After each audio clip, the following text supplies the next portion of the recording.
संध्येला लातूर शहर आणि जिल्हावासियांसाठी अत्यंत उपयुक्त अशा सायबर पोलीस ठाण्याचा अद्ययावत अशा यंत्रणेसह नूतन इमारतीचा उद्घाटन सोहळा या ठिकाणी संपन्न होतोय।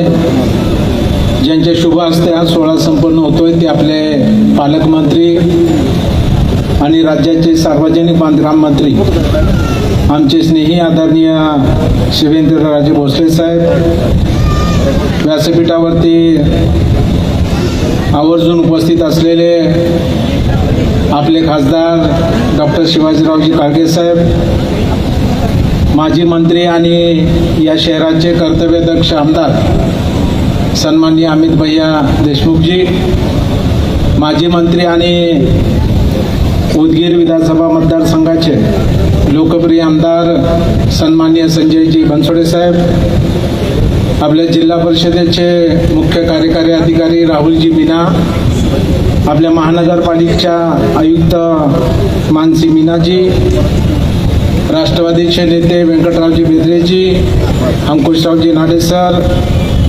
राजकुमारजी जाधव सर, ज्यांच्या पुढाकारातून हा कार्यक्रम या ठिकाणी आयोजित केलेला आहे, ते आपल्या जिल्ह्याचे पोलीस अधीक्षक श्रीमान अमोलजी तांबे साहेब, आपले श्रीमान मंगेशजी चव्हाण साहेब, ज्यांच्या अधिपत्याखाली ही बिल्डिंग उभा राहिलेली आहे, ते सार्वजनिक बांधकाम विभागाचे थोरात साहेब, आणि आता हे जे काही सायबर पोलीस ठाणं याच्या ज्या प्रमुख आता असणार आहेत त्या सौ बबिता वाडकर मॅडम, सर्व उपस्थित पोलीस अधिकारी, सर्व पोलीस कर्मचारी, मोठ्या संख्येने उपस्थित असलेले सर्व सुजाण नागरिक बंधू भगिनी, पत्रकार मित्र, सूत्रसंचलन करणारे आमचेच विद्यार्थी बालाजी सोळ आणि अधूनमधून फोटो काढणारे फोटोवाले मित्र, खरं म्हणजे मी सुरुवातीला आपल्या सर्वांच्या वतीनं आपले पोलीस अधीक्षक अमोल तांबे साहेबांचं मनापासून आभार या ठिकाणी व्यक्त करतो। ते यासाठी की सन 2011 मध्ये हे पोलीस ठाणं सायबर क्राईमचं उभारलं जावं यासाठी मंजुरी मिळालेली होती, परंतु इच्छाशक्ती असली पाहिजे, कुणीतरी पुढे होऊन करणारा असला पाहिजे, आणि 11 ते 26 असा दीर्घ कालावधी गेला, परंतु हे सायबर पोलीस ठाणं काही उभं राहिलं नाही। आणि योगायोगानं साताऱ्याचे पालकमंत्री आणि साताऱ्याचे पोलीस अधीक्षक असा योग जुळून आलेला आहे, आणि त्यांच्याच काळामध्ये हा निधी प्राप्त झाला, आणि अमोल तांबे साहेबांनी पुढाकार घेऊन अतिशय अद्ययावत असं हे सायबर पोलीस ठाणं आज लातूरकरांसाठी उपलब्ध करून देण्याचं काम केलेलं आहे। त्याबद्दल मी अमोल तांबे साहेबांचं आपण सुद्धा टाळ्या वाजवून या ठिकाणी हार्दिक असं अभिनंदन करूया। खरं म्हणजे अलीकडं सगळ्यात जास्त क्राईम काय वाढला असेल तर तो सायबरचा वाढलेला आहे। म्हणजे पहिलं काही चोरी झाली, गुन्हा झाला, काही भांडणं झाली तर लगेच आपण पोलीस स्टेशनला जाऊन तक्रार करायचो, आणि आपल्याला काही ना काहीतरी अपेक्षा वाटायची की नाही काही ना काहीतरी याच्यामध्ये होईल। पण ते सायबर म्हणलं की कुठं जायचं, कुठं तक्रार करायची, कधी तपास लागायचा आणि कधी परत मिळायचं ही गॅरंटीच नव्हती। म्हणजे आमच्या स्वामींनी तर सोडून दिले तर पैसे गेले, म्हणजे आता मिळतच नाही ते 5 लाख रुपये, परंतु 5 लाखातले आज काही का असताना 3,72,000 रुपये मिळवून देण्याचं काम आमच्या सगळ्या पोलिसांनी केलेलं मी त्यांचं अभिनंदन करतो। आणि उरलेले पण जे 5 लाखातले राहिलेले आहेत ते पण मिळण्याचं काम स्वामी होईल, तुम्ही आशा सोडू नका, तुम्ही पाठपुरावा सुरू ठेवा। म्हणजे अशा पद्धतीनं ठीक आहे, 100%च काही सगळं होईल असं काही आपण गॅरंटी देऊ शकत नाही, परंतु प्रयत्न आहे शेवटी। जसं आता मोबाईल दाखवले गेले, म्हणजे मलाच अनुभव आला, लातूरहून मुंबईला जाताना रेल्वेमध्ये एक्सप्रेसमध्ये होतो, झोपलेलो होतो, आणि सकाळी उठून पाहिलं तर मोबाईलच नाही।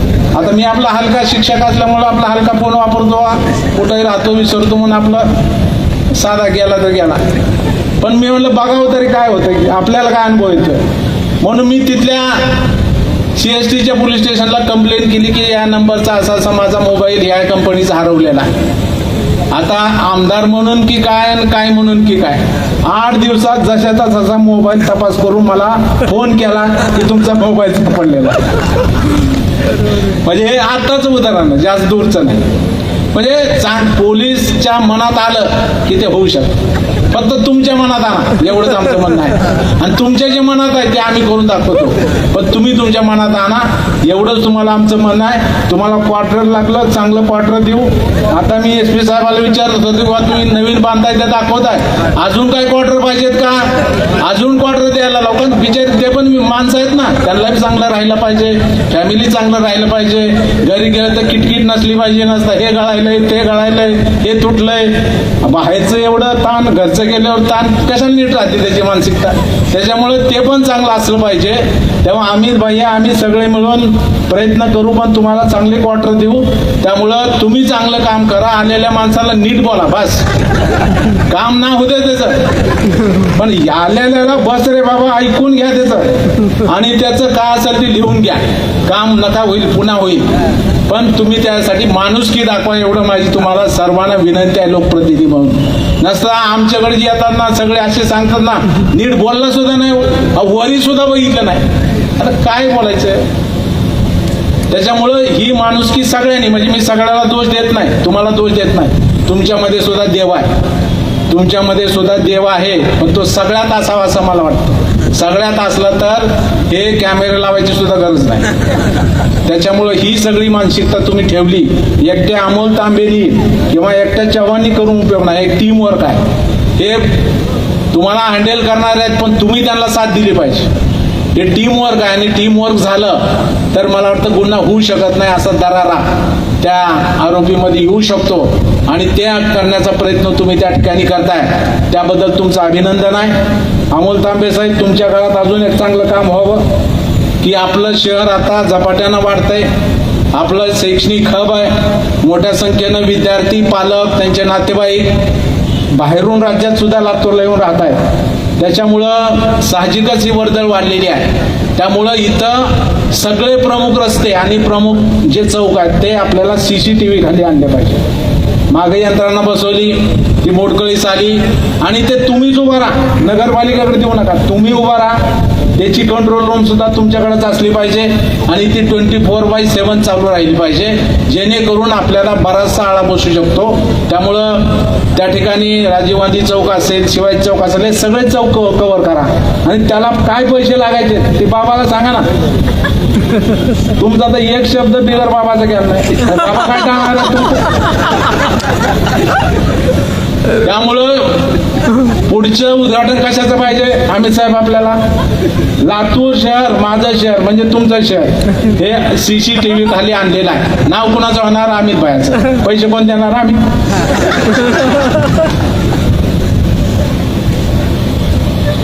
पण हे महत्वाचं करा, तुम्ही पहिलं काम करा, बाकी नाही दुसरे काम पुन्हा होतील.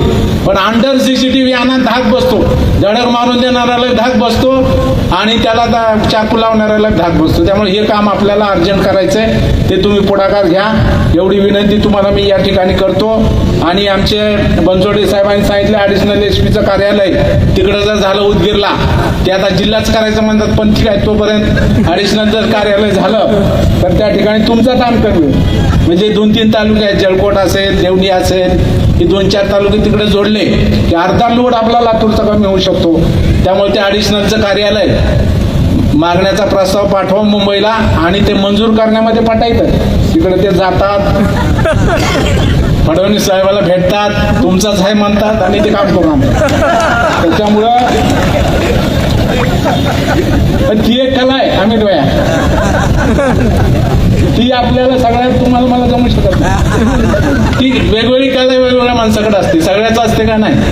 त्यामुळं आणि ती असली पाहिजे. त्याच्यामुळे ते पण ॲडिशनल SPचं करावं ही विनंती मी आपल्याला करतो.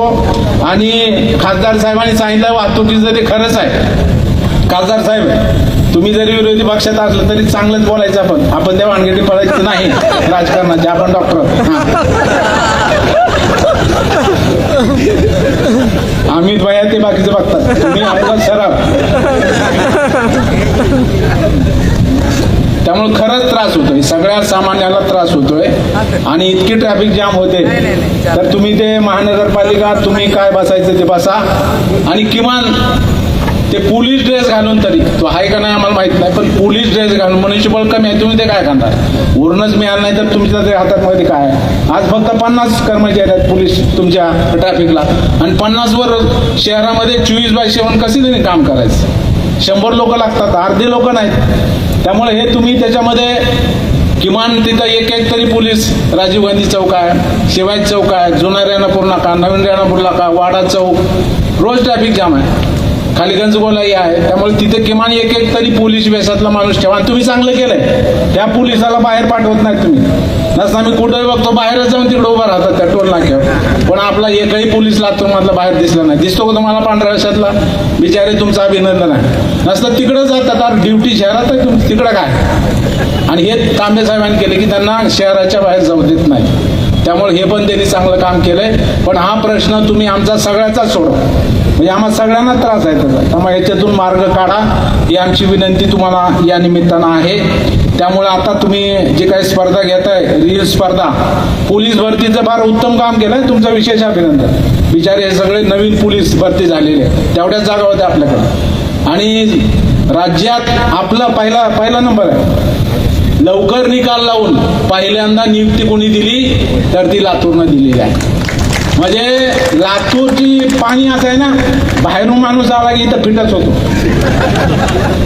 त्याच्यामुळं हिथं आल्यावर हिथं नीटच होते. म्हणजे काय ते पायगुण असतो ना आणि जागा असते, त्यामुळं आलेल्या अधिकाऱ्याला वाटतं की इथंच राहावं, जाऊ नये. तसं त्यांनी सुद्धा इथलं आपलं पाणी त्यांना लागलेलं आहे. त्यामुळे आम्ही काय तुम्हाला सोडणार नाही.